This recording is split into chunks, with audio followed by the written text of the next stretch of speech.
বাঙালিদের ট্র্যাডিশন কলকা। কলকা ছাড়া তো বাঙালি ব্রাইড একদমই অসম্পূর্ণ। তুমি যদি দেশের বাইরে গিয়ে একটা টিপও পরো না, তোমাকে ঠিক চিনে ফেলবে যে এই মেয়েটি ইন্ডিয়ান।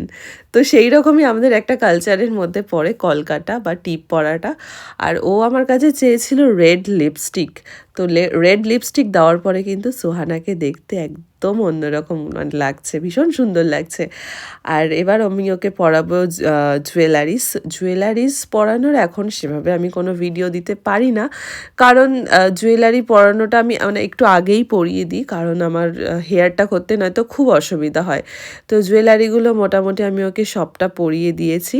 ও ভীষণ সুন্দর প্রত্যেকটা জুয়েলারি পরেছিল, একটা লং সীতাহার পরেছিল, সীতাহার কি লহরি এটাকে বলে, আর একটা ছিল নেকলেস, যেটা সত্যি ভীষণ সুন্দর। সব গয়নাগাটি যখন পরানো কমপ্লিট, এবার হচ্ছে হেয়ার স্টাইল করব। আর হেয়ার স্টাইলে না ও আমার কাছে কোনো সাধারণ হেয়ার স্টাইল চায়নি, মানে যেরকমটা আমাদের মিডল পার্টিশন করে সিঁথি করা হয় বা বান করা হয় সেরকম কিছুও চাইনি। এবার তো আমি চিন্তায় পড়ে গেলাম, কারণ আমি তো অন্যরকম হেয়ার স্টাইল করতে খুব একটা অভ্যস্ত নই ব্রাইডাল মেকআপে।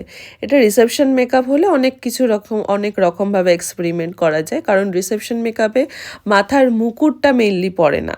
আর মুসলিম ব্রাইডদের আমি খুব একটা মাথার মুকুটও পরাইনি কখনো, বাট সুহানা কিন্তু ওর বিয়ের জন্য মাথার মুকুটও এনেছিল। আর শুধু তাই নয়, কিভাবে সাজটা একদম 10 on 10 হয় সেজন্য কিন্তু ও 100% সব কিছু দিয়েছে নিজের সাজের পিছনে। তাই তো ওকে দেখতে এত মিষ্টি লাগছে। তো সুহানার কমপ্লিট লুক কিন্তু একদম রেডি, ভীষণ সুন্দর সুইট ওকে দেখতে লাগছে। আর হেয়ার স্টাইলটা বলেছিল ও আমাকে এরকম করতে, যেমনটা আমি ওকে করে দিয়েছি। তো তোমরা জানিও, তোমাদের ওপর এবার ছাড়লাম সুহানার গোটা লুকটা কেমন লাগছে বা কতটা সুন্দর ওকে আমি করে তুলতে পেরেছি।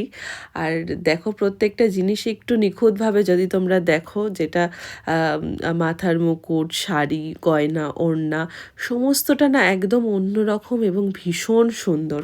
তাই তো ওকে এত মিষ্টি দেখতে লাগছে। ওকে মোটামুটি রেডি করার পর ঘরে তো ভীষণ ভিড় লেগে গেছিল, কারণ ব্রাইডকে দেখার সবার অপেক্ষা।